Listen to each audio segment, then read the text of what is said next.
이름으로 주님으로 환영합니다. 인사합시다. 하나님 당신을 정말 사랑하십니다. 사랑하십니다. 네. 우리 참 기도하고 예배로 나가겠습니다. 하나님은 영이신 예배하는 자가 영광과 진리로 예배하십니다. 네. 살아계신 하나님, 이 아침도 우리를 부르시고 거룩한 예배로 인도하시니 감사합니다. 하나님, 우리의 온 삶을 드리며 또 한 주간 사는 가운데 우리한테 묵었던 많은 죄들을 주 앞에 내려놓으며 하나님 고백하며 회개하며 나아갑니다. 성령 하나님, 이 시간 우리를 만져주시고 치유하여 주시고 회복하여 주시옵소서. 그래서 온전한 예배로 주께 나아갈 수 있도록 주님 기름 부으시고 주님 인도하시고 모든 찬송과 영광을 받아 주시옵소서. 감사드리며 예수님의 이름으로 기도합니다. 네.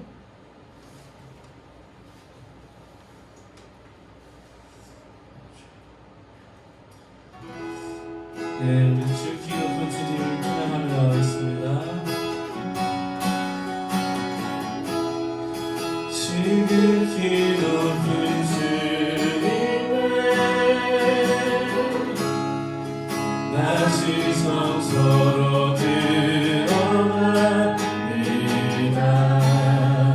세상의 신을 벗고서 주보좌 앞에 엎드리니 내 주를 향한 사랑과 그 신뢰가 사그러져 갈 때 하늘로 머리 곳에 장막이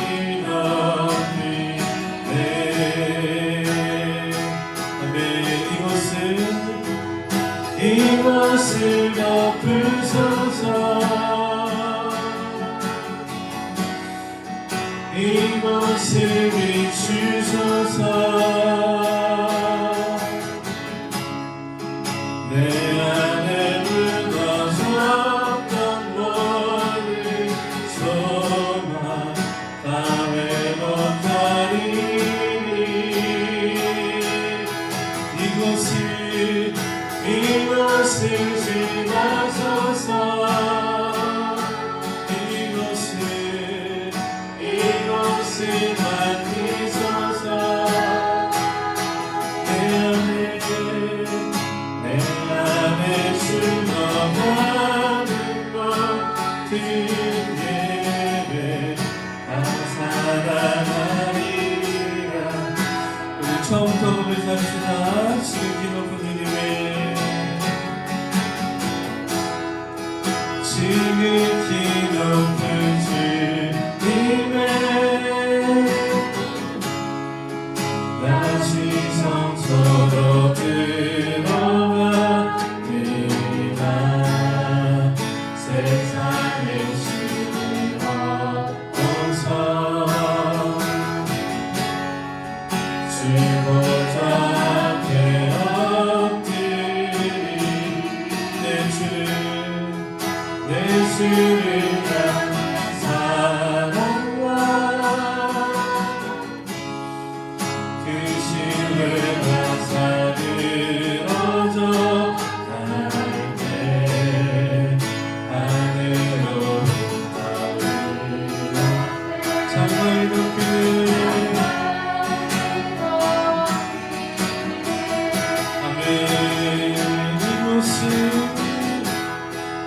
이곳을 덮으소서. 이곳을 비추소서. 내 안에 묻어졌던 모든 소망 다 회복하리니 이곳을 비추소서.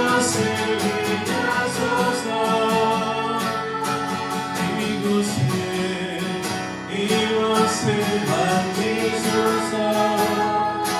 주님 내 안에 죽어가는 모든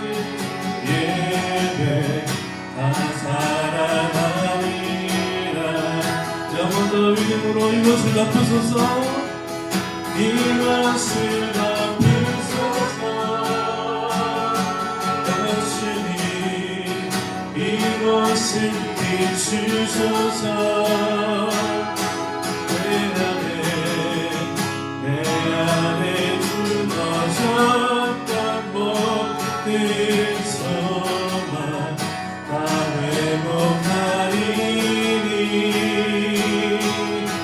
이것을 지나소서. 주님 이것을 만지소서. 내 안에 출범하는 오늘 예배 다 살아나리라.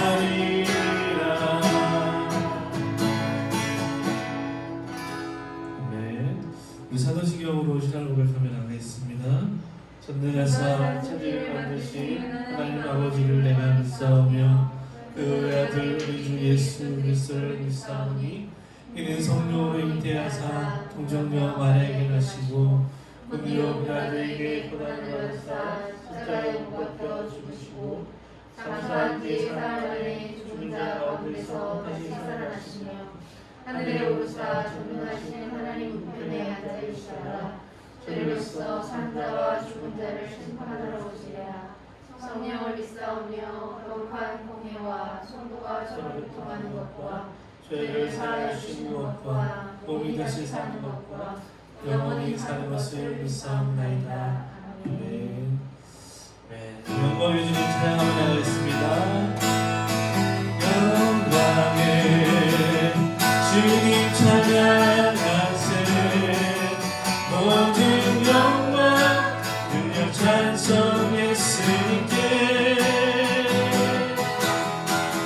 영광에 주님 찬양하세. 주의 백성 모두 함께 찬양하세. 두 손을 높이 들고 이름 찬양. 존귀와 영광 모두 예수님께. 영광에 주님 찬양하세. 주 계시고 무한하신 만왕의 왕. 내 영광의 주님. 영광에 주님 찬양하세. 모든 영광 능력 찬송 예수님께. 영광에 주님 찬양하세. 주의 백성 모두 함께 찬양하세. 두 손을 높이 들고 주 이름 찬양. 존귀와 영광 모두 주 예수님께. 영광에 주님 찬양하세. 주 계시고 무한하신 만왕. 영광과 믿음으로 선포하시다. 영광에 주님 찬양하세. 모든 영광 능력 찬송 예수님께. 영광에 주님 찬양하세. 주의 백성 모두 함께 찬양하세. 두 손을 높이 들고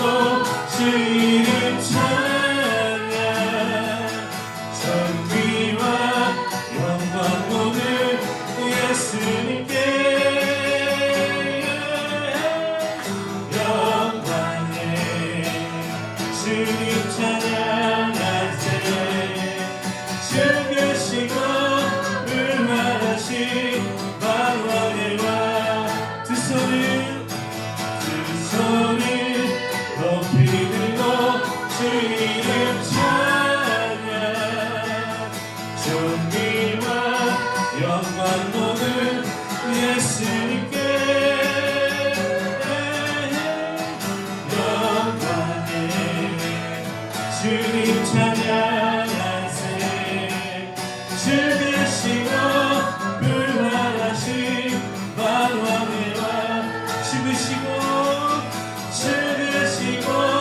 불만하신 나를 한 번 더 죽으시고 불만하신 만왕의 왕을 찬양하세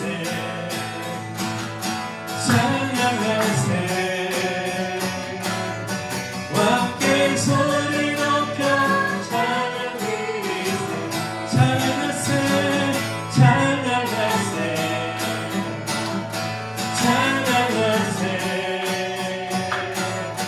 함께 소리 높여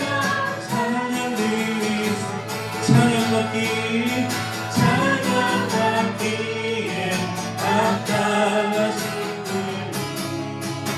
아멘. 우리 주님은 언제나 동일하신 할렐루야. 그곳서 이름 외치세 예수 나의 왕 예수 나의 왕 예수 나의 왕 찬양하세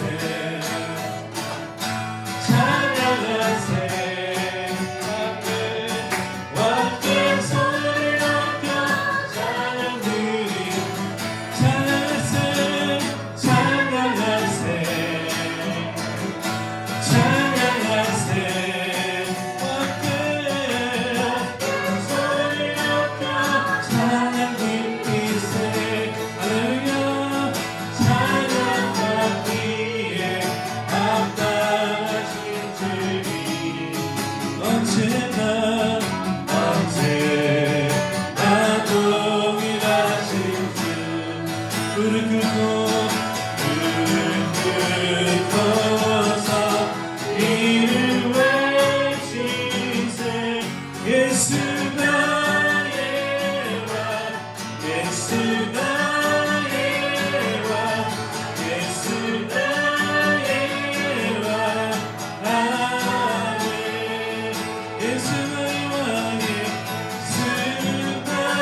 고백합시다. 주님 우리 왕이십니다.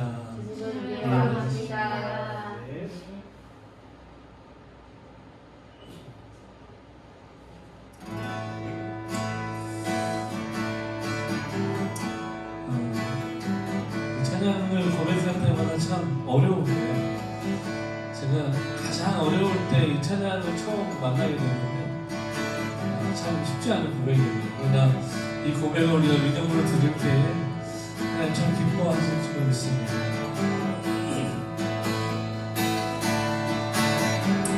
나의 공급자 나의 공급자 또 내 생명 놀라우신 하나님 주 나의 삶을 이유 놀라우신 하나님 주님의 그 모든 것이 내 삶을 가득 채우네. 내 모든 가치와 필요 주 사랑으로 만족시키니 부족함 없네. 다시 한번 1절로 고백합시다. 나의 공급자 나의 동행자 또 내 생명 놀라우신 하나님 주나의 삶을 삶의 놀라우신 하나님 주님의 그 모든 것이 내 삶을 가득 채우네 내 모든 관심과 필요 주 사랑으로 만족시키니 부족함 없네. 네. 2절로 고백합시다. 내 죄 위하여 내 죄 위하여 대속하신 놀라우신 하나님 다시 오실과 나의 모든 것 놀라우신 하나님 주님의 그 모든 것이 내 삶을 가득 채우네 내 모든 관심과 필요 주 사랑으로 만족시키니 부족함 없네. 우리 입으로 선포할 때 내가 원하는 모든 것보다 내가 원하는 모든 것보다 부족함 없는 나의 주님 내가 원하고 하는 것보다 더욱더 놀라우신 분이 내가 원하는 모든 것보다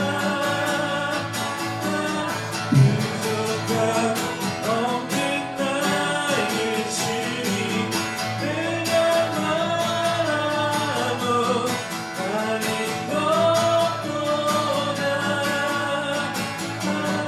더욱더 놀라우신 주님의 그 모든 것이 내 삶을 가득 채우네 내 모든 갈증과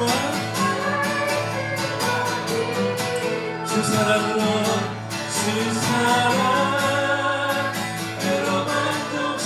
만족시키니 부족함 없네.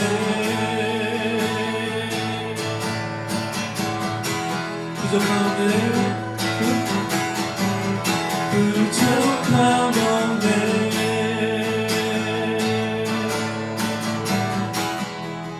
부족함 없네.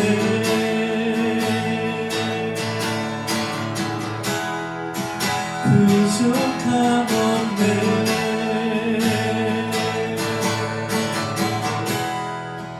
부족함 없네. 부족함 없네. 부족함 없네.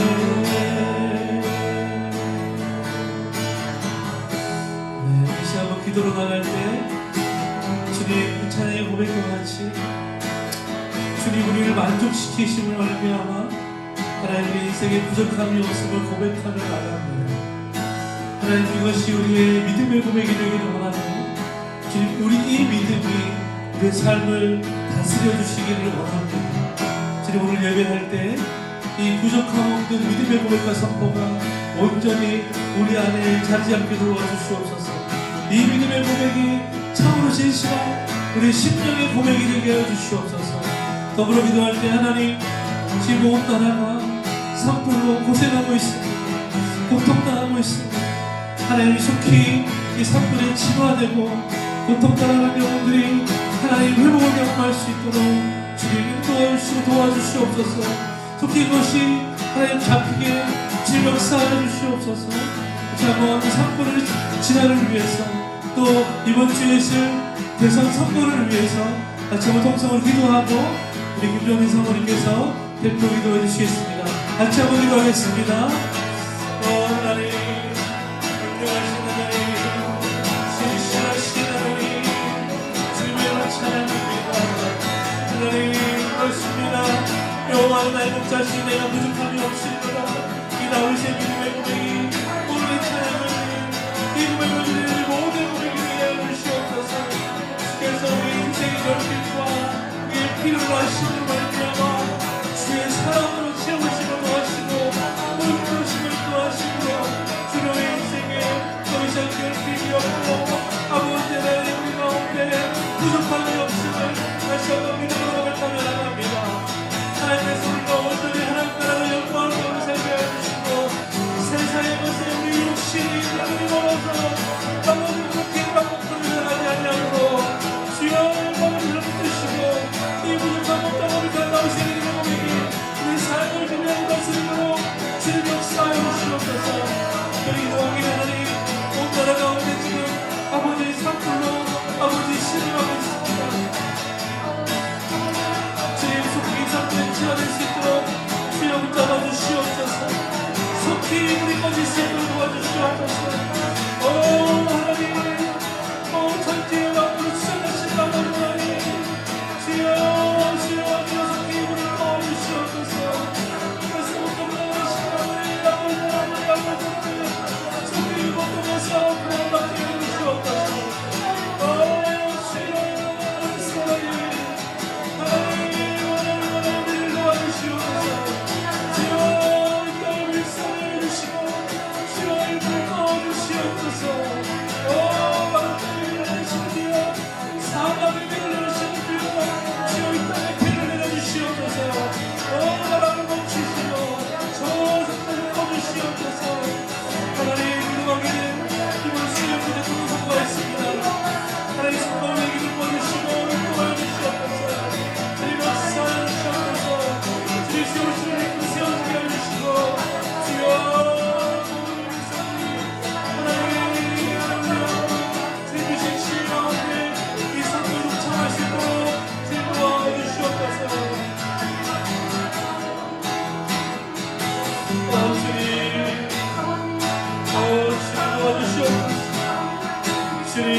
사랑하는 하나님 아버지, 지난 한 주간도 각자의 삶의 영역에서 그리스도인으로 살아가다가 이 시간 하나님께 예배하러 모인 우리들 속에 함께하여 주신 하나님 감사합니다. 우리는 찬양의 고백대로 주님 한 분으로 만족한다고 서로 찬양하고, 또 하나님만 나의 힘이 되시며 나의 반성이 되신다고 고백하면서도 주변의 물질을 바라보고 사람을 바라보며 세상에서 만족함을 찾으려고 했던 저희들 하나님 이 시간에 긍휼히 여겨주시고, 이 시간 찬양의 고백처럼 하나님 목마름도 배고픔도 영혼의 부족한 모든 것들도 주님 안에서 만족하면 채워질 수 있음을 믿음으로 고백하며 나아갈 수 있는 저희들이 되도록 주님 도와주시기 원합니다. 지난 한 주간에는 많은 일들이 있었습니다.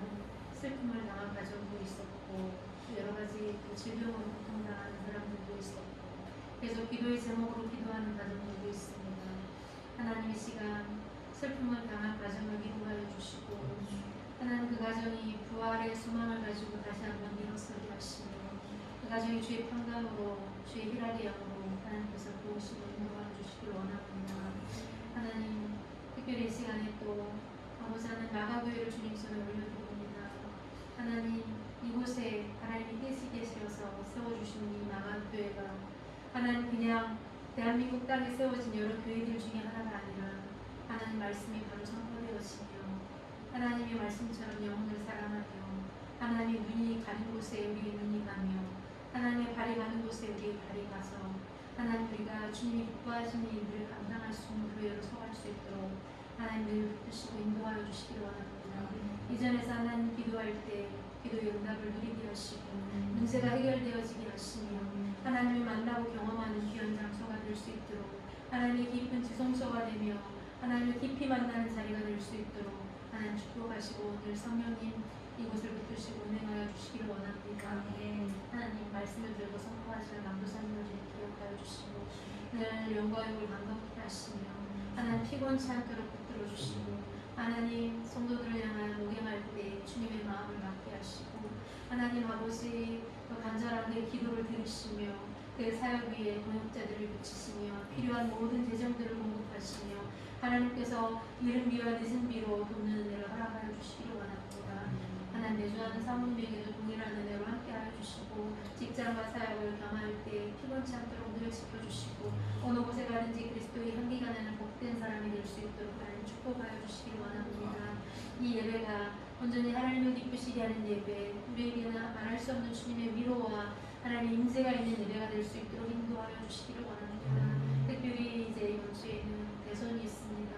하나님 많은 시끄러운 일들이 있고 우리가 어떻게 해야 할지 무엇을 선택해야 될지 알지 못하는 가운데 있사오니 하나님의 지혜와 명철을 허락하여 주셔서 하나님의 뜻에 합한 자를 잘 또 선택할 수 있게 하시며 또한 선택에 순종하며 하나님의 세우심 앞에 또 순복할 수 있는 저희들이 되게 하여 주시고 무엇보다도 이 나라가 안정되어지며 이 나라가 하나님을 예배하는데 불용함이 없고 방해 세력이 없도록 하나님 이 나라 민주적으로 세워질 수 있도록 하나님의 은혜를 베풀어 주시기를 원합니다.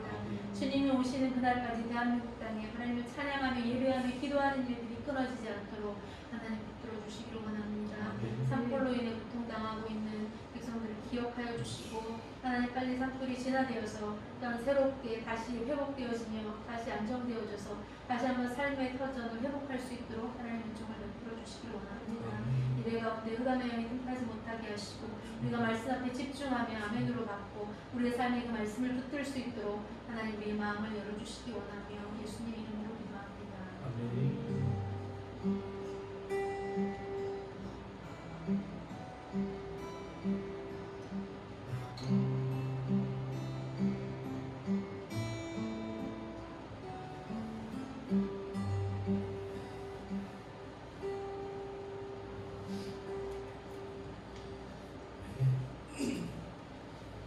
여러분 축복합시다. 하나님이 당신을 정말 사랑하십니다. 하나님의 당신을 정말 사랑하십니다. 예, 소리 좀 펼쳐서 당신은 하나님의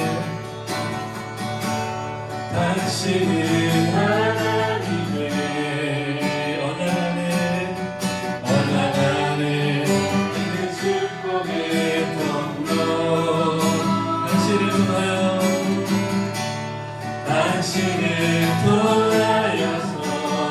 열망이 쉽게 돌아오게 한 번 더 당신은 하나님의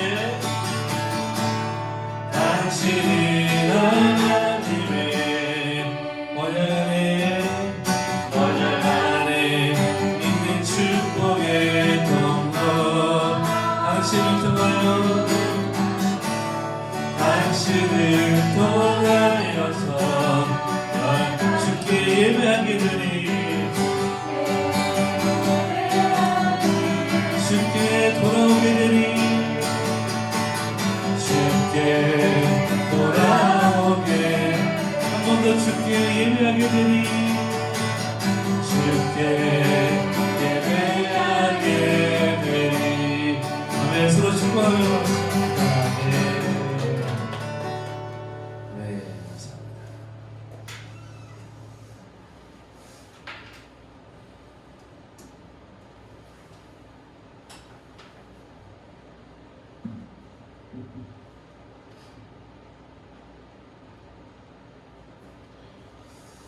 네, 예배 나오신 여러분 주님의 이름으로 환영하고 축복합니다. 다음 주 대표 기도 제가 카톡방에 올려드린 거 보셨죠? 기도 순서 보시고 자, 기도를 좀 해주시면 되겠습니다. 네, 다음 주는 우리 기쁨이가 대표 기도 합니다. 3월달 우리 함께 나누고 싶은 도서는요, 그럼에도 눈부신 계절이라는 책이고, 후우카 키움이라는 이제 그 한국분인데 일본에서 이제 태어나시고, 근데 이분이 이제 본인이 겪어온 어떤 삶의 걸음을 좀 풀어내는 책입니다. 저도 아직 이제 다 읽지 못했는데 읽어보신 분들이 추천하기를 눈물 없이 볼 수 있는 책입니다. 한 사람의 인생을 하나님이 어떻게 인도하시고 또 그 사람을 어떻게 만져가시는가 이제 깊이 보게 되는 그러니까 지난 2월달에 제가 추천드렸던 고난이 하는 일과 어떻게 보면 좀 연결되는 책이라고 볼 수 있습니다. 깊이 좀 이 책을 읽어가면서 또 이제 고난주간도 다가오고 부활주도 다가오기 때문에 같이 주님의 고난을 기억하면서 같이 읽어가시면 좋겠다는 생각이 듭니다. 3월 21일 날 이제 그 남서울로의 시차례가 있는데요. 이 시차례 때 올해 이제 저희가 교회 설립 신청을 하게 됩니다. 그래서 이 과정들이 좀 간단한 과정인데 어쨌든 이제 시차례에서 허락이 되어져야 노회에 이제 건의가 되는 거라서 사실 시차례만 통과되면 노회에서는 이제 허락만 하는 것이기 때문에 가장 어떻게 보면 중요한 과정입니다.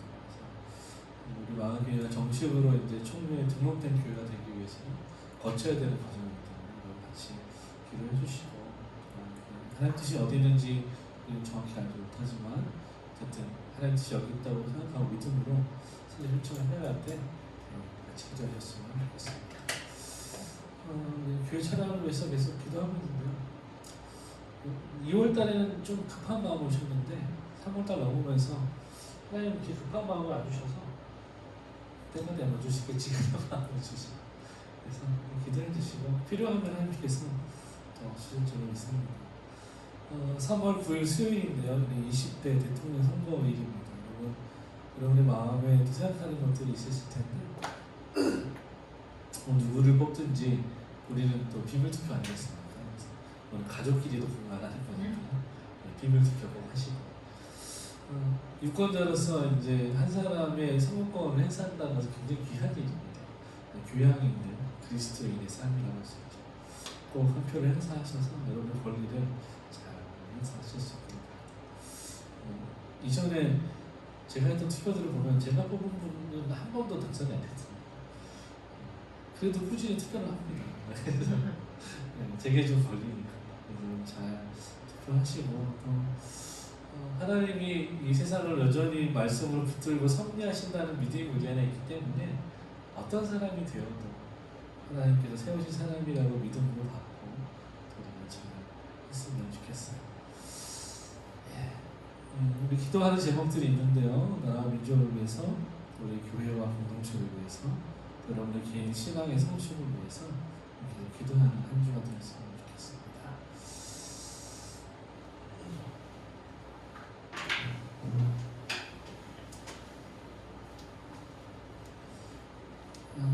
나무꽃 새하면서 봉헌하도록 하겠습니다. 나무꽃과도 주님을 바꾸지 않으리 다른 어떤 은혜도 구하지 않으리 오직 주님만이 내 삶의 도움이시니 주의 얼굴 보기 원합니다.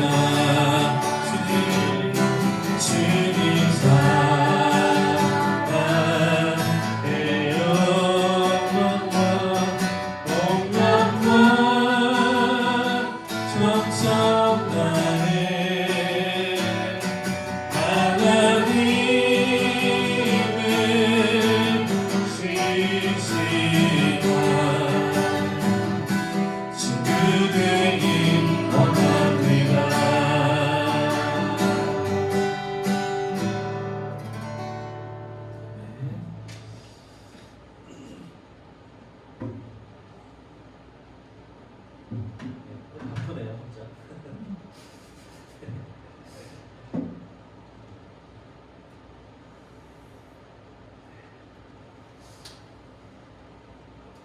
주님을 위해서 같이 한번 기도하겠습니다. 여호와의 목자시니 내가 부족함이 없으리로다.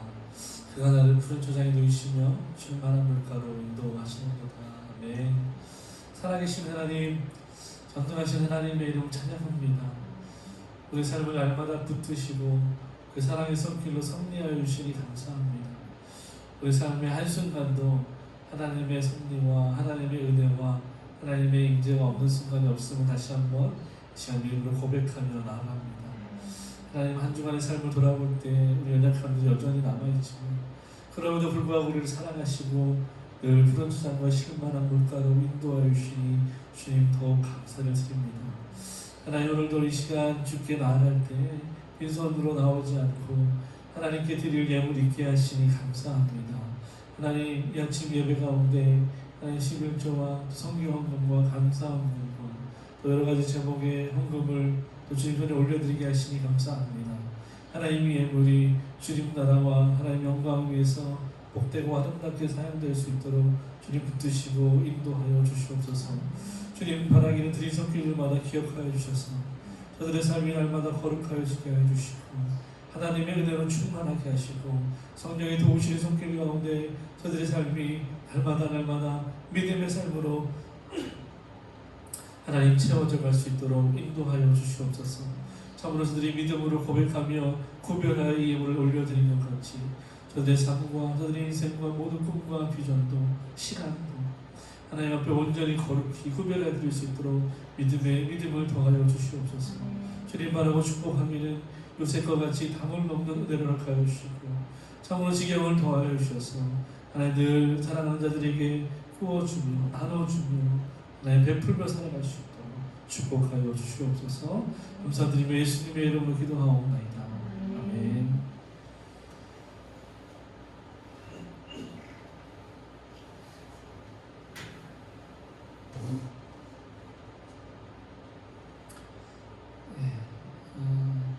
네, 말씀해 보겠습니다. 요한복음 7장 10절부터 13절까지.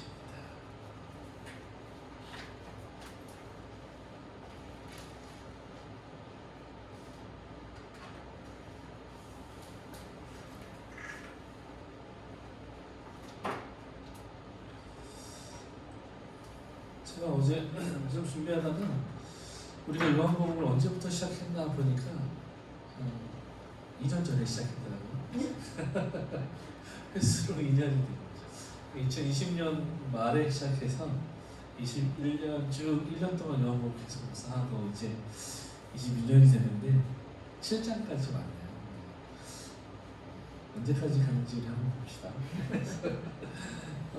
7장 10절부터 13절까지인데요. 한 절씩 교독하고 13절 함께 통했습니다. 그 형제들이 명절에 올라간 후에 자기도 올라가시되 나타내지 않고 은밀히 가십니다. 명절 중에 유대인들이 예수를 찾으면서 그가 어디 있느냐 하고 예수에 대하여 무리 중에서 수군거림이 많아 어떤 사람은 좋은 사람이라 하며 어떤 사람은 아니라 무리를 미혹한다 하나. 그러나 유대인들은 두려워함으로 드러나게 그에 대하여 말하는 자가 없더라. 네. 자, 기도하겠습니다. 사랑의 하나님 감사합니다. 오늘 우리에게 말씀 주셔서 감사합니다. 하나님 시간 주의 말씀 들을 때 우리 가운데 들을 귀를 허락하여 주셔서 하나님 정말 이 말씀 듣고 예와 아멘을 허락하며 주의 말씀을 붙들고 또 한 주간 믿음으로 살아낼 수 있도록 주님 함께하여 주시옵소서. 감사드리며 예수님의 이름으로 기도하옵나이다. 아멘. 네. 오늘 우리 함께 나눌 말씀의 제목은 순종의 본을 보이신 예수님입니다. 한번 따라합시다. 순종의 본을 보이신 예수님. 순종의 본을 보이신 예수님. 네. 여러분 이 딜레마라는 말이 있어요. 이 딜레마라는 말은 그리스어를 합성어인데요. 두 번이라는 D라는 말, 또 레마라는 제한, 명제라는 이 두 단어가 합쳐져서 이제 그냥 기본적인 뜻은 두 가지의 제한, 두 개의 제한, 뭐 그런 뜻입니다. 여러분 우리 성경 많이 보시는 분들 교회 안에서 레마의 말씀 이런 말씀 많이 하잖아요. 로고스와 레마라는 것이 사실은 이 그리스도 안에서 공통적으로 쓰이는 비슷한 말인데 로고스도 말씀이고 레마도 말씀이고 이런 뜻도 쓰여요. 그런데 로고스는 조금 더 이론이나 어떤 명제 이런 걸 쓰이고 레마는 어떤 제안이나 명제 이런 뜻을 쓰이는 것이죠. 한번 언제 말씀드린 적이 있지만 어떤 분들은 레마의 말씀은 특별히 나에게 주시는 말씀이다 라고 해석하시는 분들이 있는데 사실은 정확하게 의미는 그런 뜻은 아닙니다. 왜냐하면 레마 안에 제안이라는 의미가 담겨있기 때문에 사람들은 이거는 레마는 나에게 주시는 말씀, 로고스는 모두에게 주시는 말씀 이렇게 이제 확대 해석한 것이지 레마라고 해서 그런 특별한 의미가 담겨있는 건 아니에요. 어쨌든 이 딜레마라는 말이 두 개의 제안이라는 뜻인데 사실은 단순히 두 개의 제안이 아니라 이 두 가지의 제안 안에는 진퇴양난의 의미가 담겨있는 거죠.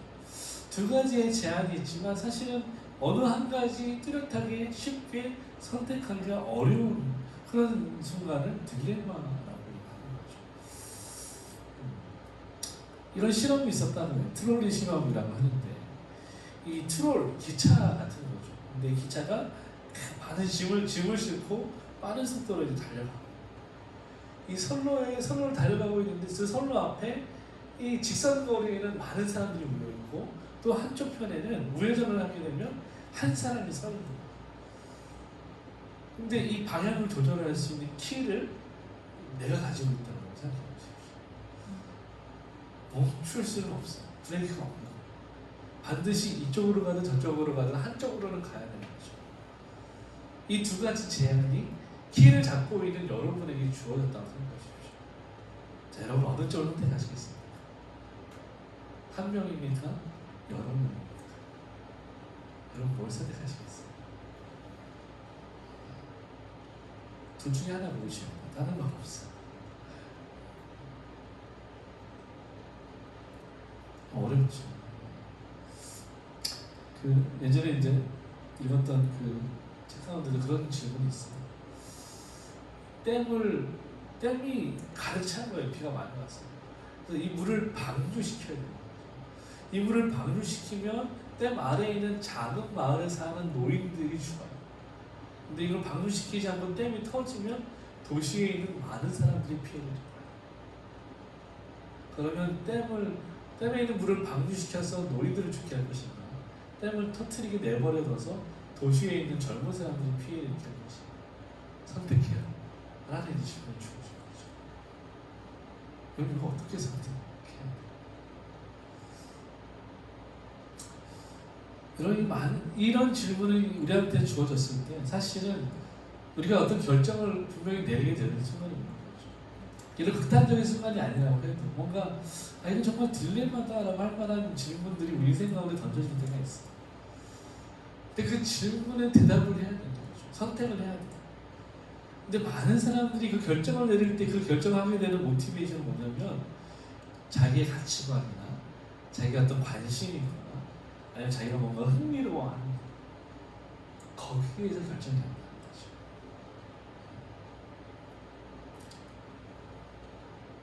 그러면 돈이 많은 조세호와 찢어지게 가난한 정우성을 놓고 누구를 선택할 것인가 자매들에게 물어봅니다. 그러면 누구를 선택할 것인가? 궁금한 누구 선택할 거야? 누군지 모르지. 알아? 누구 선택할 거야? 땡. 조세호도 잘생겼어요. 어? 조세호도 못생겼다는 가정을 하는 거지. 보세요? 그러니까 어떤 결정을 내리든 사실 그건 본인의 선택이잖아요. 그건 자유예요. 근데 그 자유로운 선택 가운데 내가 이거를 결정할 수밖에 없는 내 안에 작용하는 어떤 동인이 있다. 그것이 바로 자기 가치관이고 자기 관심이고 자기 흥미라는 거죠. 많은 사람들이 저한테 당신은 왜 맥북을 씁니까? 라고 물어봐요. 근데 사실 제가 맥북을 쓰는 이런 특별한 이유가 없어요. 그냥 있어 보여서. 스타벅스에 앉아서 맥북을 딱 펼쳐놓으면 그냥 있어 보여요. 멋있어요. 그래서 쓰는 거예요. 사실 맥북을 저는 그냥 일반 노트북처럼 쓰거든요. 그러니까 이건 저의 지극히 개인적인 관심사와 흥미와 가치가 그 딜레마라는 것입니다. 그것을 결정할 때 반드시 우리 가치관과 관심이 작용한다는 것이죠. 여러분 오늘 본문을 보면 지난주에 이어서 계속해서 예수님께서 어떤 문제 앞에서 그 문제를 해결 나가시고 또 결정해 나가시는 모습들을 요한은 우리에게 보여주고 있습니다. 10절 같이 한번 읽어봅시다. 시작. 그 형제들이 명절에 올라간 후에 자기도 올라가실 때 나타내지 않고 은밀히 가십니다. 네. 여러분 초막절이 시작됐어요. 우리도 명절이 되면 가족들이 모여서 함께 시간을 보내고 먹고 마시고 하잖아요. 예수님 당시도 마찬가지였어요. 더욱 특별히 유대인들은 이런 이 가족 문화가 굉장히 강했습니다. 그래서 이 명절에 가족들과 친들이 함께 모여서 같이 시간을 보내는 것이 대부분의 일이었고, 특별히 이들은 율법에 의해서 그냥 자기 집에서 보낼 때도 있었지만 대부분의 큰 명절에는 예루살렘에 올라가서 함께 시간을 보냈어야 했어요. 그런데 이 올해의 초막절에는 예수님께서 가족들을 버리고 혼자 있겠다고 말씀하신 거죠. 이해할 수가 없는 결정이죠. 특별히 예수님은 장남이었기 때문에 당연히 가족들을 데리고 올라가야 돼요. 그런데 그 장남이 나는 안다라고 말하는 거죠. 혼자 남기를 결정한 거죠. 예수님이 혼자 갈릴리에 남기를 결정하시는 그 결정의 배경, 그 배우가 무엇인가 요한은 우리에게 이 7장을 시작하면서 이미 먼저 이야기했습니다. 7장 1절 같이 한번 읽어볼게요. 시작. 그 후에 예수께서 갈릴리에서 다니시고 유대에서 다니려 아니하심은 유대인들이 죽이려 함이로라. 예. 여러분 예수님이 갈릴리에 머물 수밖에 없었던 이유, 예루살렘에 갈 수 없었던 가장 큰 이유는 유대인들이 예수님을 죽이려고 했기 때문이다. 그럼 유대인들은 왜 자기 동족인 갈릴리에 사는 그냥 목소리를 뿐인 예수라는 청년을 죽이지 못해 안다는 것일까? 그 이유를 우리는 요한복음 5장에서 이미 살펴볼 수 있는 거죠. 여러분 요한복음 5장에서 베데스다 사건이 있었던 것을 기억합니다. 예수님께서 그 6월절을 지키기 위해서 예루살렘에 올라가셨어요. 근데 많은 사람들이 예루살렘에 올라가서 6월절 예배를 드리고 성전에서 뭔가 북적거리고 있을 때 예수님은 그 성전에서 눈을 돌려서 이 한가한 변두리, 예루살렘 변두리 위에 있는 베데스다라는 연못에 찾아가십니다. 그 뒷골목에 찾아가신 거예요. 베데스다가 사실 뒷골목이거든요. 예수님이 그곳에 찾아가죠. 왜냐하면 그곳에 여러 가지 이유로 성전에 들어가지 못한 사람들이 모여 있었습니다. 그때 면면을 보면 대부분 환자들이었어요. 저는 사람들, 맹인들, 혈기 많은 사람, 하여튼 여러 가지 그 불편하고 아픈 분들이 거기 모여 있었다. 그 중에 한 사람이 바로 38년 동안 이 자기 질병을 가지고 일어서지도 걷지도 못했던 이 환자였던 것이죠. 율법에 의해서 이들이 성전에 들어가지 못하게 된 것입니다. 여러분 사실은 이것은 유대인들이 율법을 잘못 적용한 거예요. 그들 가운데 공동체 연약한 사람이 있으면 연약한 사람들을 도와서 함께 성전에서 예배할 수 있도록 해야 됨에도 불구하고 이 율법 규정 가운데 이 흙 있는 것들을 성전에 가지고 오지 말라는, 제물을 드리지 말라는 그 이 규정을 가지고 흠이 있잖아, 환자들 있잖아, 아프잖아. 그러니까 너희는 성전에 들어올 수 없어라고 내쳐버리는 거죠. 오늘날 우리 시대로 말하면 이런 것입니다. 너는 아프니까, 너는 못생겼으니까, 너는 못났으니까, 너는 가난하니까, 너는 흑인이니까 우리 교회에 들어올 수 없어 라고 이렇게 차별하는 것이죠. 그것이 이 예수님 당시에 유대에도 있었다는 것입니다. 그래서 그 차별받은 사람들이 이 베데스다에 모여 있었어요. 소망이 없죠. 그냥 전설에 기대해서 저 옥문에 들어가면 내가 살게 될 것이다, 이 한 가닥 소망 가지고 이들이 거기 머물러 있었던 것입니다. 어떻게 보면 소외된 사람들끼리 모여서 이제 자기들끼리 예배하고 있었던 것이죠. 바로 그 자리에 예수님이 임하신 것입니다. 그리고 38년 된 병자를 고쳐주셨어요. 근데 문제는 뭐냐면 이날이 안식이었다. 여러분 38년 만에 처음으로 자기 힘으로 일어나서 걷고 이 지독한 질병에서 노인받아서 이 자유와 기쁨과 환희를 누리고 있는 이 사람에게 한 무리의 사람들이 득달같이 찾아와서 너 왜 안식일에 일하냐라고 정죄합니다. 여러분 이게 어떻게 봐도 보편적인 모습이 상식적인 모습이 아니잖아요. 막 정말 이 불치병에서 막 일어난 사람, 기적적으로 고침받은 사람에게 쫓아가서 너 왜 지금 죄를 짓느냐라고 말하는 거예요. 함께 축하해줘도 모자란 거예요. 오히려 그를 정죄하고 있는 거죠. 그리고 그를 고쳐준 사람이 나중에 예수님이라는 사실을 알게 되니까 유대인들이 막 분노하고 예수님을 그때부터 박해하기 시작했습니다. 그 박해가 얼마나 심각했냐면 5장 16절에서 18절까지 이렇게 이야기하고 있습니다. 다시 한번 읽어보겠습니다. 그러므로 안식일에 이러한 일을 행하신다 하여 유대인들이 예수를 박해하게 된지라. 예수께서 그들에게 이르시되 내 아버지께서 이제까지 일하시니 나도 일한다 하시니 유대인들이 이로 말미암아 더욱 예수를 죽이고자 하니 이는 안식일을 범할 뿐만 아니라 하나님을 자기의 친 아버지라 하여 자기를 하나님과 동등으로 삼으시니라. 아멘. 여러분 유대인들이 내린 이 판결문에서 예수님의 제목은 두 가지였습니다. 하나는 안식일을 범했다는 것이고 두 번째는 신성모독이었어요. 왜냐하면 하나님을 자기 아버지라고 말합니다. 이 죄목에 해당하는 유대인들이 내린 판결, 처형은 바로 예수님을 죽이는 사형이었습니다. 여러분 그런데 만약 예수님이 진짜 하나님의 아들이 아니었다면, 그냥 흔히 그 당시에 있었던 예수라는 이름을 가졌던 다른 이단 사이비였다면, 그러면 지금 유대인들이 내린 판결은 어떤 판결입니까? 아주 정당하고 잘 내는 판결이죠. 진짜 예수님이 하나님의 아들 아니라고. 근데 우리가 아는 것처럼 오늘 이 예수님은, 유대인들의 핍박을 받고 있는 예수님은 진짜 하나님의 아들이시잖아요. 진짜 약속된 메시아이시잖아요. 그러니까 유대인들이 내린 이 판결은 어떤 판결입니까?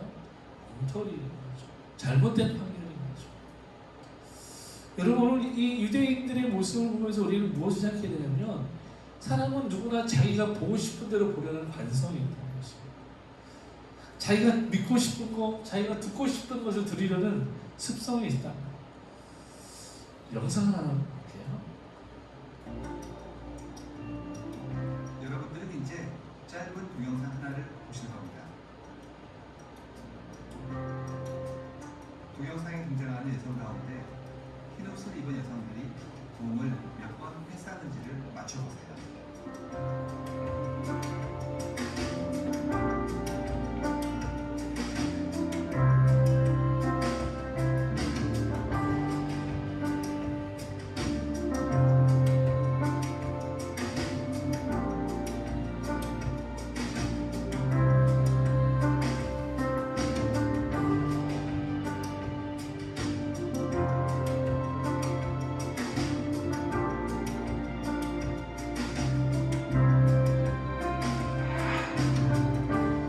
정답은 16번입니다. 그런데 혹시 골라보셨나요?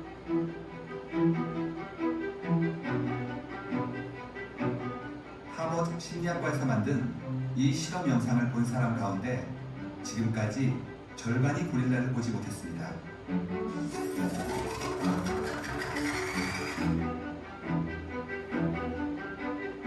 고릴라를 보셨다면 여성 한 명이 밖으로 나가고 커튼 색깔이 바뀐 건 어떤가요?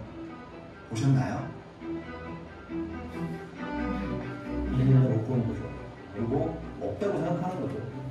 우리가 그 관성에 따라서 자주 하는 일에 막 몰두하고 이러다 보면 이 세상이 바뀌는 걸 잘 모르거든요. 못 본 사람들은 아예 못 봤다는 인지조차 못합니다. 여러분 어디까지 보셨어요? 나까지 봤어요.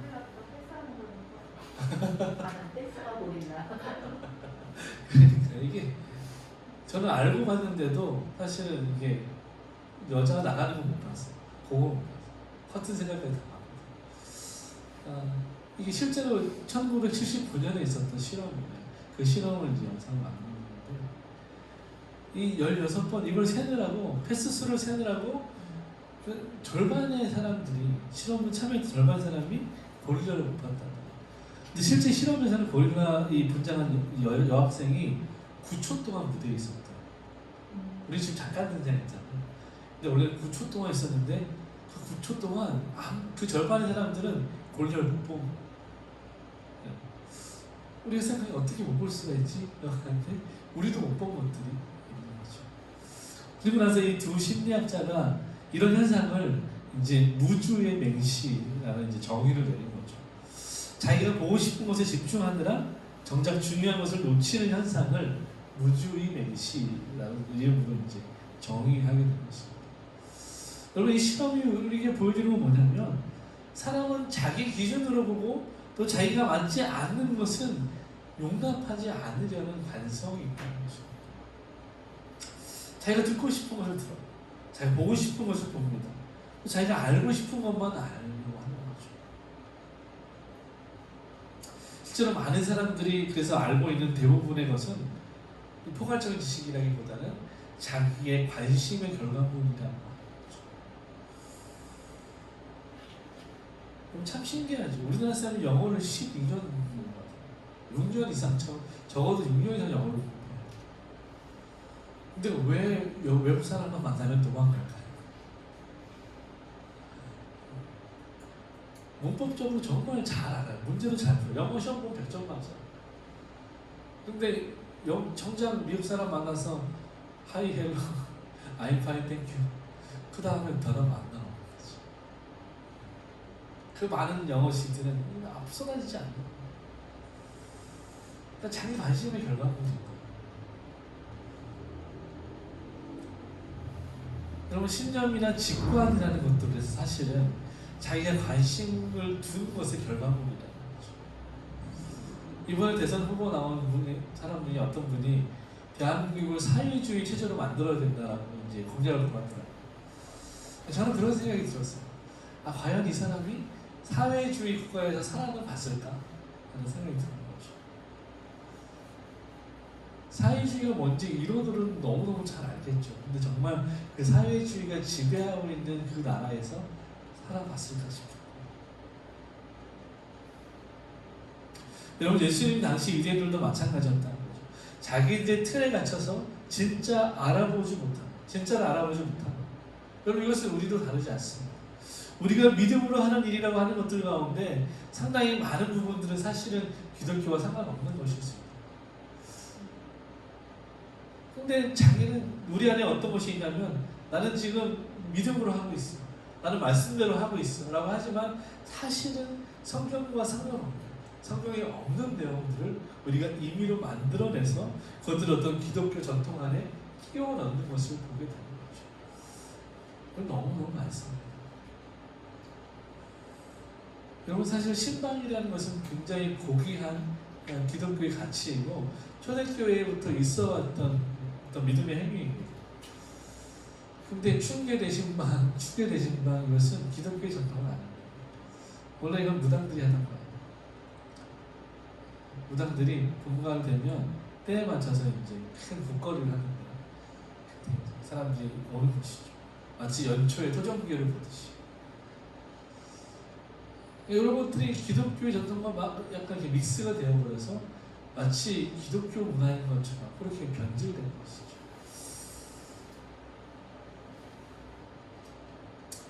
여러분 그래서 우리는 이런 실수를 줄이기 위해서 날마다 우리가 하나님의 말씀을 묵상하는 훈련이 필요한 것입니다. 말씀을 연구하고 상고하고 그렇게 해야 돼요. 그렇게 해야지만 우리에게 기준을 두지 않고 하나님의 말씀에 기준을 두는 연습을 할 수 있는 거예요. 이 연습이 되어져야지만 결정적인 순간에 우리가 하나님의 말씀에 온전히 순종할 수 있는 실력이 발휘가 되는 것이죠.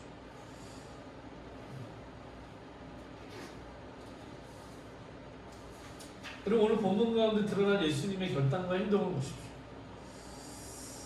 예수님의 결정을 내릴 때 그분이 무게를 두는 관심과 가치는 무엇이었냐면 하나님의 말씀과 또 그 말씀에 순종하는 것이었습니다. 오늘 본문의 10절에 보면 예수님은 은밀하게 예루살렘으로 올라가셨습니다. 그러나 그 은밀한 행동이 하나님 앞에 아주 위대한 순종의 행위였다는 것을 요한은 드러내고 있는 것입니다. 여러분 예수님이 어떻게 은밀하게 위대하게 하나님의 말씀을 순종했는가? 우리 두 가지를 볼 수 있어. 첫 번째는 뭐냐면 예수님은 하나님의 때를 기다리시고 불필요한 갈등을 피하셨다는 것입니다. 자신의 때를 안다는 것은 우리가 지난주에 나눴던 것처럼 내가 할 수 있는 일과 할 수 없는 일을 정확하게 구분할 줄 안다는 것입니다. 예수님은 자신이 해야 될 일과 하지 말아야 될 일을 정확하게 구분하셨어요. 그리고 지금 해야 될 일과 나중에 해야 될 일을 잘 아셨습니다. 그래서 이 예루살렘에 올라가는 것은 하나님의 말씀에 의해서 반드시 해야 되는 일이지만, 그러나 지금 떠들썩하게 내가 마치 나중에 예수님이 이제 나귀를 타고 예루살렘에 입성하는 것처럼 그 떠들썩한 모습으로 들어가시지는 않는 거죠. 아주 은밀하게 아무도 모르게 예루살렘을 혼자 올라가십니다. 예수님은 쓸모없이 자신을 위험에 노출시켜서는 안 된다는 것을 우리 믿음의 자녀들에게 본으로 보여주신 것입니다. 여러분, 바로 이런 거예요. 어떤 사람은 부르심도 없는데 자기 멋대로 막 신학을 하겠다고 하고 자기 생활과 삶을 내려놓고 신학교에 들어가는 짓을 해요. 이런 것을 지시라고 합니다. 이건 거룩한 행위가 아니라 이건 지시예요. 이런 사람은 열이면 열 다 실패하고 꼬꾸러지고 하나님 원망하고 막 그렇습니다. 교회에 상처를 주고.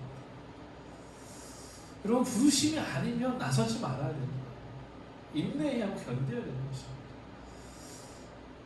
신학교 가면 그런 사람들 많아요. 부르심도 없는데 막 갑자기 필 받아가지고 내가 부르셨다고 자기 혼자 착각하고 그러는 거예요.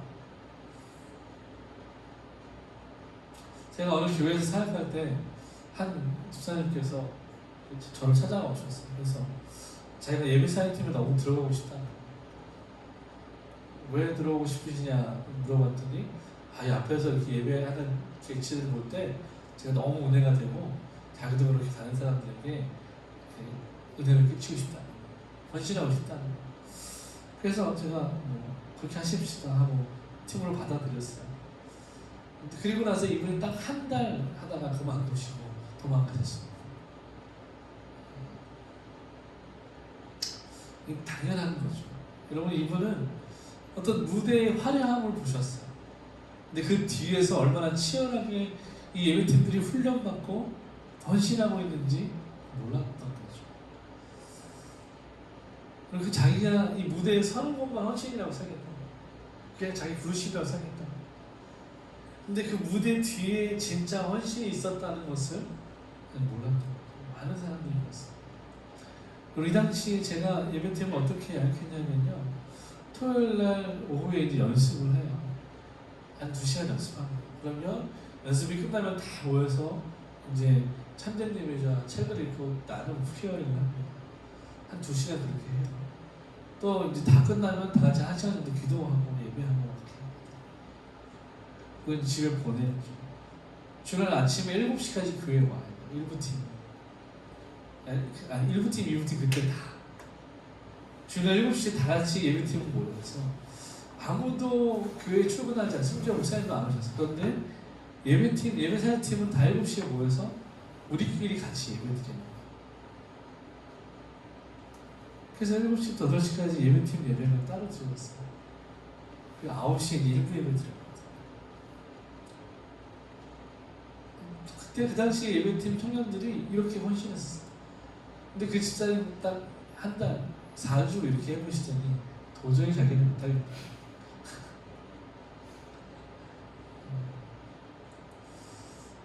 뭐 그분을 욕하거나 원망한 건 아닙니다. 잘 몰라서 그런 거죠. 뭐 꼭 그렇게까지 해야 되냐라고 하면 뭐 할 말은 없지만 여러분, 사람들이 흔히 하는 말들 가운데 무식하면 용감하다는 말이 있어요. 그런데 신앙은 그렇게 해서는 안 된다고 저는 생각합니다. 신앙생활에서 있어서는 무식하면 안 돼요. 무슨 말이냐면 우리가 하나님을 아는 지식이 없으면 망한다는 거예요. 하나님을 아는 지식이 없고 교회를 아는 지식이 없고 말씀을 아는 지식이 없이 단순히 어떤 교회가 보여지는 것만 보고 그것에 삶을 드린다고 헌신한다고 말한다면 그리고 사실 그것은 아무것도 모르고 덤비는 것 같아요. 데살로니가 후서 3장 11절에 보면 사도 바울이 그런 말을 합니다. 너희 가운데 규모 없이 행하는 사람들이 있는데 이 사람들을 너희가 떠나고 피하라고 말합니다. 이 규모 없다는 말은 어떤 말이냐면 무질서하다는 말이에요. 그리고 대열에서 벗어났다는 말이에요. 여러분, 이 사람들이 어떤 질서에서 어떤 대열에서 벗어난 것이겠습니까? 말씀해 보면 그들이 교회의 전통을 무시했다는 거예요. 무슨 교회겠습니까? 사도들이 세운 초대교회, 그리고 사도들의 제자들 교보들이 이끌어가고 있는 교회, 그 예수님을 머리로 하는 그 초대교회의 전통, 그 유전, 이것들을 무시하는 사람들, 그 전통에서 벗어난 사람들이 교회 안으로 가만히 들어와서 사람들을 낙심케 하고 흔들었다는 것입니다. 다른 복음을 가지고 들어온 것이죠. 그래서 요한은 이런 사람들을 향해서 거짓 선지자, 거짓 교사라고 말합니다. 유다는 한 발 더 나가서 이런 사람들을 육에 속한 자, 성령이 없는 자라고 말합니다. 그런 사람들이 교회 안에 들어와 있습니다. 규모 없이 행했다는 것, 무질서했다는 것입니다. 그들은 신앙 전통에서 떠나 있었다는 것이죠. 그들은 사도들로부터 가르침을 받지 않은 거예요. 교보들로부터 가르침을 받지 않은 거예요. 그냥 자기가 자기 마음대로 성경을 해석하고 자기가 은혜 받았고 자기가 기도응답 받았고 그 교회 안에 들어와서 막 자기 안에 있는 것들을 풀어놓는 것이죠. 무질서. 오늘날 교회 안에도 그런 분들 너무 많죠. 자기가 기도하다 응답받았대요. 하나님 자기를 종으로 세우셨대요. 이분은 신학교를 다닌 적도 없고 말씀을 진작에 공부한 적도 없고 심지어 성경을 구식적으로 보는 사람도 아니에요. 근데 어느 날 갑자기 자기가 막 성령의 감동을 받았대. 기도응답을 받았대. 그리고 막 교회 안에 와서 막 난리를 치는 거예요. 목사님을 무시하고 성도들을 무시하고 그런 무질서한 일이 벌어져요. 그런 자들이 초대교회 가운데 있었고 오늘날 교회 가운데도 가만히 들어오고 있다는 것이죠. 부르심이 없는데 자기 멋대로 교회를 회방하는 사람들, 그들을 바로 바울은 규모 없는 자들이다라고 말했다는 것이죠. 여러분, 예수님은 불필요한 갈등을 피하셨어요. 그러나 예수가 없는 사람들은 불필요한 갈등을 자꾸만 만들어내려고 해요. 왜냐하면 그 안에 성령이 계시지 않기 때문에, 말씀이 없기 때문에, 육에 속한 사람이기 때문에, 영에 속한 사람들과 자꾸만 갈등을 만들어내는 것입니다. 여러분, 그래서 우리가 이런 규모 없는 자가 되지 않기 위해서는 어떻게 해야 됩니까? 하나님을 아는 지혜가 있습니다. 하나님을 아는 지식이 있어야 되겠죠. 여호와를 아는 것이 힘이라고 선지자가 이야기합니다. 여러분, 저와 여러분 안에 하나님을 아는, 여호와를 아는 지식과 지혜가 충만할 수 있기를 주님으로 축복합니다. 그럼 두 번째, 예수님이 어떻게 순종하셨냐면 그럼에도 불구하고 하나님의 말씀에 철저히 순종하셨다. 여러분 같이 한번 따라합시다. 그럼에도 불구하고 하나님께 철저히 순종하셨습니다. 하나님께 철저히 순종하셨습니다. 네, 우리 신명기 16장 16절 같이 한번 읽어보겠습니다. 시작. 너희 가운데 모든 남자는 1년에 3번 곧 누주절과 칠칠절과 초막절에 내 하나님 여호와께서 택하신 곳에서 여호와를 배웁되 빈손으로 여호와를 배웁지 말고. 예. 하나님이 율법으로 이들에게 정해주신 거예요. 무교절, 칠칠절, 초막절, 이 세 가지는 유대인들에게 항상 지켜야 되는 3대 명절입니다. 무교절은 6월절을 말하는 것입니다. 그리고 칠칠절, 모순절을 말하는 거죠. 초막절, 우리가 말씀의 배경이 되고 있는 초막절을 말하는 것이죠. 이 3대 명절에는 반드시 여호와께서 택하신 곳에서 여호와를 배울 때 빈손으로 여호와를 배우지 말라라고 말하고 있습니다. 왜냐하면 이 모든 절기는 다 하나님의 은혜에 감사드리는 절기이기 때문에 하나님께 감사드릴 것을 가지고 가라는 것입니다. 그리고 이 절기는 반드시 하나님이 택하신 장소, 바로 성전에서 드려야 하는 것이죠. 이스라엘이 이제 솔로몬 때에 중앙 성소가 생기고 나서 그 이후로는 모든 이 명절은, 이 3대 명절은 반드시 예루살렘 성전에 가서 지켜져야 했던 것이죠. 그래서 예수님이 가만히 예루살렘에 올라가신 이유가 바로 여기 있다는 거예요. 자기를 죽이려고 기세가 등등해서 많은 유대인들이 지금 예수님을 찾고 있지만, 그러나 그런 위험에도 불구하고 예수님이 하나님의 말씀에 순종하시기 위해서 이 율법을 이루시고 성취하시고 완성하기 위해서 예루살렘으로 올라가셨다는 것입니다. 여러분, 이게 말이 쉽죠.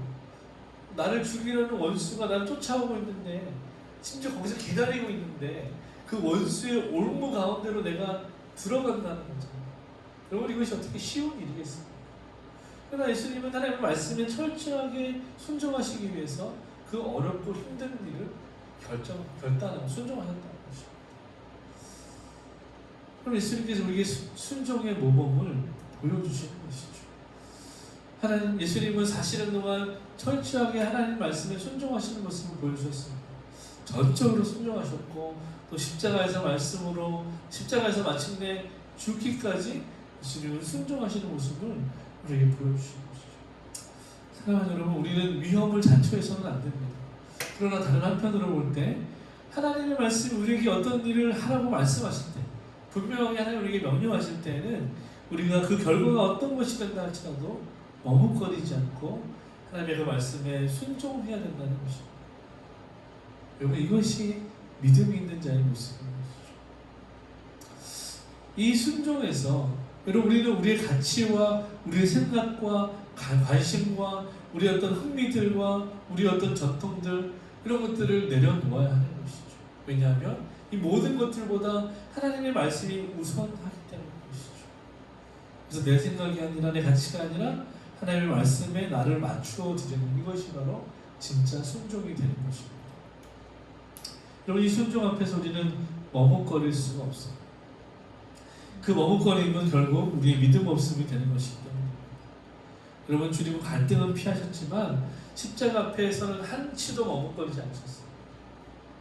지금은 비록 이 갈등을 피하셨지만 그 다음 유월절에 예수님이 이 갈등을 피하지 않고 정면으로 도전하시고 나귀를 타고 호산나를 부르짖는 사람들의 환호 가운데 예루살렘에 입성하시고 그곳에서 대적들을 만나시고, 그리고 마침내 십자가에 달리시고 죽기까지 순종하십니다.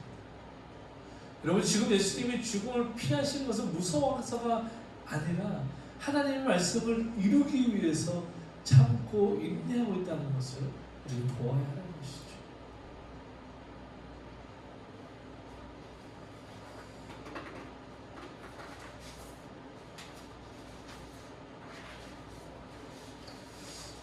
여러분, 여기서 우리는 예수님의 이 모습에서 우리가 어떻게 우리 삶 가운데 주어져 있는 이 고난과 갈등을 해결해야 될지를 배우게 되는 것이죠. 우리 가운데 어떤 시험과 도전이 온다고 할지라도 하나님의 말씀이 거기에 있다면 우리 담대히 나아가야 하는 것입니다. 그러나 아무리 평안한 곳이라도 하나님의 말씀이 거기에 없다면, 부르심이 거기에 없다면 우리는 그것을 단호하게 거절하지 말아야 하는 것이죠. 우리 11절을 함께 봅시다. 명절 중에 유대인들이 예수를 찾으면서 그가 어디 있느냐. 그럼 11절은 예수님을 찾는 이유에 대해서 성경이 우리에게 질문하고 있는 것입니다. 유대인들은 예수님을 고소하기 위해서 열심히 찾고 또 찾았어요. 여러분, 이 본문에 사용된 언어를 보면요, 그들이 참 열심히 예수님을 찾았다는 것을 보게 돼요. 이 예수를 찾으면서라는 말이 원래 그들이 사용한 헬라어를 보면 미완료형 시제를 사용하고 있습니다. 다른 언어와 다르게 이 헬라어에서 미완료 시제는요, 그 일이 계속 진행되고 있다는 것, 완성이 안 됐기 때문에 계속 진행되고 있는 것, ing. 그리고 심지어 그 일이 반복되고 있는 거죠. 예를 들어서 이 여인이 잃어버린 한 드라크마를 찾고 있다라고 말할 때 그 찾고 있다는 것이 미완료이면 그 여인이 계속 그 집안을 뒤지면서 한 동전을 찾고 있는 거예요. 계속 그 행위를 반복하고 있는 거죠. 마치 그것처럼 지금 유대인들이 예수님을 계속 찾고 있는 거야. 눈에 불을 켜고 예수가 왔는지 안 왔는지 돌아다니면서 찾고 있는 거죠.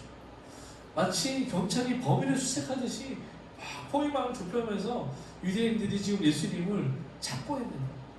근데 이 본문에 지금 그냥 우리 성경에는 유대인들이라고 말했지만 사실은 그 유대인들이 누구냐면 이 요한복음 5장에서 예수님을 박해했던 그 유대인들 누구냐면 기득권층, 바리새인, 서기관들 이런 사람들이었어. 종교 지도자들이었어. 그들이 지금 예수님을 눈에 불을 켜고 찾고 또 찾고 있다는 것입니다. 그래서 이 말을 다시 한번 해석하면 이런 거예요. 그 유대인들이 예수님을 계속해서 찾고 찾으면서 그가 어디 있느냐라고 했다는 것입니다. 이들이 막 사람들을 풀고 자기들이 나서서 그 성전을 지나다니면서 만난 사람마다 붙들고 너 예수 봤어? 너 예수 봤어? 너 예수 봤어? 이러고 있는 거. 여러분들 그런 상황 가운데서 예수님이 지금 예루살렘에 올라가시고 있다. 얼마나 긴박한 상황인지 여러분 아셔야 돼요. 여러분 사람들이 예수님을 찾는다는 것 이 자체만 놓고 보면 어떻습니까? 사람들이 예수를 찾는다. 다른 전제를 다 뺀다면 이거 굉장히 아름다운 일이죠. 또 반드시 일어나야 되는 일이죠.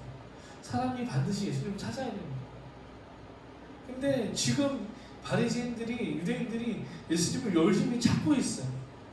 사람이 예수님을 찾는다는 것은 굉장히 아름답고 귀한 일인데 왜 이렇게 불편할까요? 왜냐하면 그들이 예수님을 찾는 의도가 불선하기 때문이었어요. 그럼 여기서 우리는 무엇을 생각하게 되냐면 예수님을 왜 찾는가가 너무 중요하다는 거예요. 여러분 왜 예수님을 찾느냐 이 질문은요 요한이 요한복음 1장부터 지금까지 지속적으로 요한복음이 끝날 때까지 계속해서 던지는 질문이에요. 당신은 왜 예수님을 찾고 계십니까? 계속 던져요. 심지어 마지막 예수님이 이 갈릴리 바닷가에서 베드로를 불러서 고기 먹이시면서 뭐라고 물어보세요? 너 나 사랑하니? 라고 물어보죠. 같은 질문이에요. 너를 왜 나를 찾아왔니? 너를 왜 나를 선택했니? 라고 물어보십니다. 떡과 물고기를 들고 사람들이 물어보고 너희는 왜 나를 찾아왔냐? 물어보십니다. 이 요한복음을 읽고 묵상하는 저와 여러분에게 동일하게 예수님이 물어보시는 거예요. 너는 왜 날 찾고 왔냐? 너는 왜 날 찾아왔냐?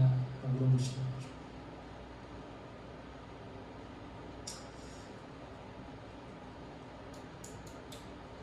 여러분 어떤 사람이 여러분을 열과 성을 다해서 찾고 있다면 그 사람은 둘 중에 하나라는 거예요. 하나는 열렬히 당신을 사랑하는 사람이거나 하나는 당신의 원수이거나 이 두 종류의 사람만이 어떤 사람을 어떤 대상을 열렬히 찾게 되는 거죠. 사랑할 때 열심을 해서 찾게 됩니다. 그리고 원수가 되기 위해서 열심히 찾게 되는 거죠. 여러분 사랑하기 위해서 예수님 찾으십니까? 아니면 원수가 풀려고 예수님 찾고 계십니까? 그럼 왜 예수님께 나오셨습니까? 이 질문 앞에 우리가 여러분 대답할 수 있기를 바라요. 마지막 세 번째 12절 13절 같이 한번 읽어보겠습니다. 시작. 일세에 대하여 우리 중에서 쓴소림이 많아 어떤 사람은 좋은 사람이라 하며 어떤 사람은 아니라 우리를 미혹한다 하나 그러나 유대인들을 두려워함으로 드러나게 그에 대하여 말하는 자가 없더라. 네. 여러분 오늘 요한이 마지막으로 가르쳐주는 건 뭐냐면 지금 예수님에 대해서 우리들이 세 가지 반응을 보여주고 있다는 거예요. 예수님을 찾는 사람들, 예수님 만난 사람들에게 적어도 이 세 가지 범주 안에서 반응을 하게 된다는 것입니다. 첫 번째 어떤 사람들입니까? 예수님은 좋은 사람이야 라고 말하는 사람들. 뭔가 예수님에게 호감이 있는 거예요. 우호적인 것입니다. 그런데 거기까지. 그러니까 그런 사람들이죠. 이 들판에서 오병이어 기적을 체험해서 배가 불렀어요. 아, 예수님 좋은 분이다. 예수님 병을 고쳐주시고 귀신 쫓아주시고 막 그랬어요. 아, 예수님 좋은 분이야 라고 말하는 거예요. 거기까지. 뭔가 예수님이 메시아다 이런 믿음의 고백은 없어요. 아직. 다음 두 번째 분이 어떤 사람들입니까? 아니야, 예수님은 사람들을 미혹하는 사람이고 이런 사람들은 이전에도 많았고 앞으로도 많을 거야. 사람들을 미혹하고 있어. 우리를 흔들려고 오는 거야 라고 말하는 거죠.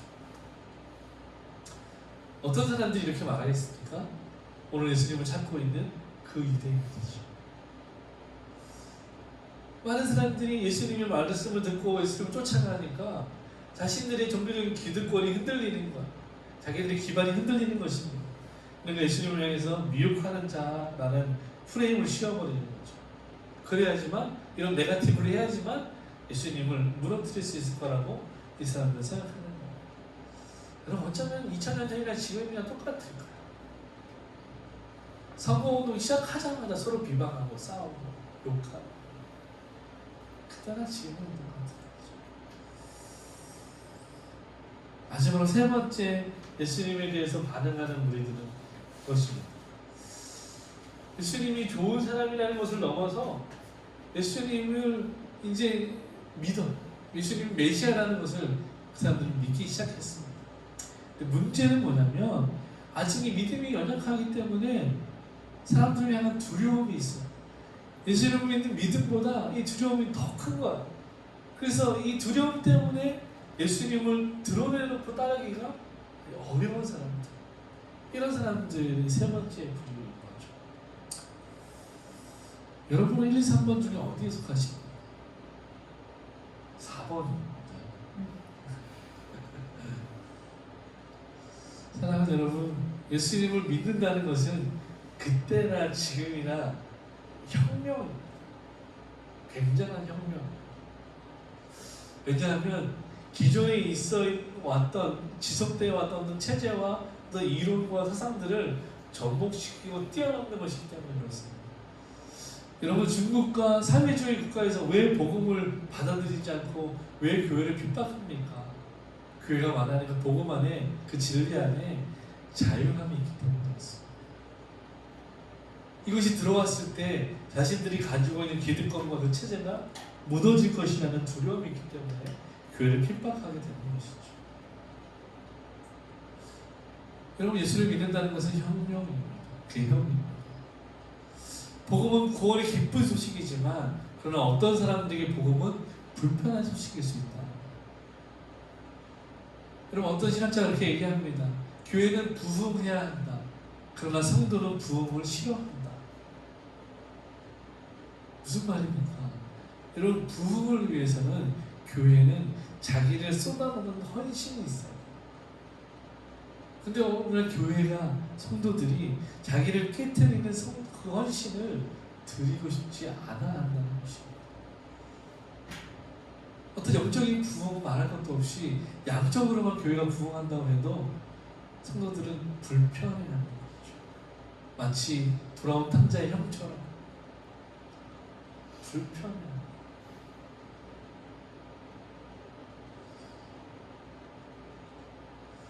제가 교회 생활을 하면서 참 마음이 아팠던 데가 언제냐면 그분의 마음이 너무 이해가 되긴 해요. 근데 그분이 그냥 저한테 그냥 지나가는 마음으로 이렇게 쓱 하신 말. 교회가 조금씩 부흥해서 뭐 50명, 60명 모이다가 뭐 300명, 400명 모일 교회가 됐어요. 근데 어느 날 어떤 분이 저한테 그러시더라고요. 전사님, 저희는 조그맣게 저희들끼리 예배 드릴 때가 더 좋았던 것 같아요. 그 마음이 뭔지는 알겠어요. 근데 조금 어려운 거죠.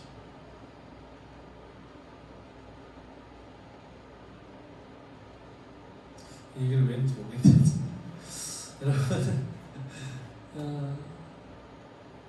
여러분 분명한 것은 우리를 구원하신 하나님의 구원은 예수님을 향한 어떤 호감이 아니라 예수님을 향한 믿음으로부터 온다는 것을 기억해야 합니다.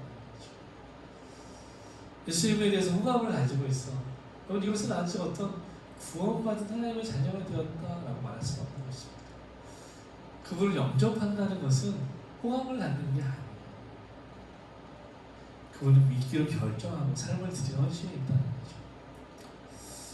여러분 초대교회 공동체는요 한 사람의 성도가 무리로 들어가기 위해서 반드시 거쳐야 하는 의식이 있었어요. 마치 이런 거예요.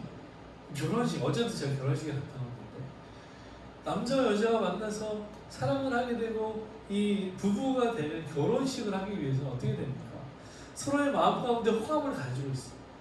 근데 자기들만 가지고 있어. 드러내지 않아. 그러면 이 관계는 계속해서 평행선을 달릴 수밖에 없는. 만날 수가 없죠. 자기만 마음에 가지고 있으니까. 표현하지 않아. 아무리 사랑하고 뜨거운 사랑을 가지고 있어도 서로가 서로에 대한 마음을 고백하지 않으면 그 사람은 결실을 맺을 수가 없는 거죠. 그리고 마찬가지라는 거예요. 여러분 초대교회 공동체 가운데 교회 안으로 들어오려는 사람들이 참 많이 있었어요. 근데 그들 가운데 참 성도와 그렇지 않은 사람들을 걸러내기 위한 장치가 무엇이었냐면 공동체 예배가 지금처럼 우리가 주일 예배를 드리잖아요. 그리고 새신자를 교회 앞에 불러내요. 그리고 이 불러내기 전에 이미 그 사람은 한 달 동안 이 교리 교육을 시킵니다. 사도신경을 가르쳐요. 그리고 이 신앙 고백을 이 사람이 완전히 받아들였을 때 그 사람을 공동체 안에 예배 시간에 불러냅니다. 그래서 그 예배 시간에 이 사람 앞에 세우고 그 회중 앞에서 자기 신앙을 고백하라고 이 간증하는 시간을 줘요. 그리고 이 사람이 자기는 누구고 어디에 살고 있고 이름이 뭐고 이제 그러면서 사도신경을 주고 고백합니다. 내가 예수 믿습니다. 여러분들 제 증인이 되기를 원합니다. 그러면 이제 그 신앙이 완전히 선포되고 고백되어졌을 때 교회가 이 사람에게 세례를 줍니다. 그러면 비로소 이 사람이 그 교회의 성도 멤버십이 됩니다. 굉장히 그래서 초대교회 안에 있어서 사도신경과 세례라는 것은 굉장한 특권이었습니다. 회중 앞에 고백하지 않으면요 어떤 사람 아무리 말로 떠들어도 그 사람에게 절대로 세례를 베풀지 않았고 절대로 그에게 11시 예배를 허락하지 않았어요. 그때 11시가 아니겠죠. 하여튼 주일 예배에 들어오는 것을 허락하지 않았습니다. 그 멤버십이 들어오는 가장 중요한 장치가 여러 사람 앞에서 자기 신앙을 고백하는 거였어요. 여러분 우리도 마찬가지예요. 우리가 예수님을 알고 그분과 우호적인 관계를 맺고 있지만 아직 사람들 앞에 내 신앙을 뭔가 드러내지 못하고 있다면 여러분 그것은 온전한 믿음이라고 하기는 어렵다는 거예요. 어떤 경우에서든지 우리가 우리 자신의 믿음을 드러내고 말할 수 있는 단계에 서 있을 때 그것을 참 믿음이다. 믿음 있는 사람이다. 예수 믿는 사람이다. 예수쟁이다. 그리스도인이다. 라고 말할 수 있다는 것입니다. 사랑하는 성도 여러분, 우리가 이 사도신경을 예배 시간에만 고백하는 것이 아니라 우리가 이 3주의 삶을 살면서 삶 가운데 이 사도신경의 고백을 우리 삶으로 드러내야 하는 것이 오늘 말씀드리는 것입니다. 베드로가 여러분 예수님을 부인했잖아요. 3번이나 부인했잖아요. 그리고 예수님이 갈릴리에서 부활하심을 다시 만나서 너 나 사랑하냐라고 물어보실 때 결국은 주님만 아십니다라고 대답을 애매하게 해버리잖아요. 그런 베드로였는데 그가 오순절 성령 충만을 경험하고 나서 어떻게 합니까? 그 전까지만 해도 마가다락방에 숨어 있었어요. 창문도 닫았어요. 소리가 나갈까 봐 무서워서. 그러니까 이 3번째 불이었던 거예요. 유대인들이 두려워서 함부로 믿음을 드러내지 못하고 있었어요. 근데 그랬던 베드로와 제자 공동체들이 어떻게 됩니까? 성령 충만하게 되자 창문을 열고 대문을 열고 광장으로 뛰어나갑니다. 그 광장에 뛰어나가서 가장 첫 번째 베드로가 했던 일이 무엇입니까? 복음을 전한 것이요. 그리고 새 방언을 말하는 것이요. 그때 3,000명, 4,000명이 회개하고 하나님께로 돌아오는 역사가 일어났습니다. 사랑하는 여러분, 저는 오늘도 저와 여러분을 통해서 이 시대 가운데 이런 역사들이 일어날 줄 믿습니다. 여러분 성령 충만을 구하십시오. 여러분의 믿음을 감추지 말고 드러내십시오. 여러분 등잔불은 감추는 것이 아니라 등경 위에 두는 것입니다. 세상을 비추어야 하는 것입니다. 하나님이 여러분에게 주신 그 빛을 감추지 말고 나만 보지 말고 어두운 세상 가운데 비추어 나가는 저와 여러분이 될 수 있기를 주님 이름으로 축복합니다. 네, 기도하겠습니다.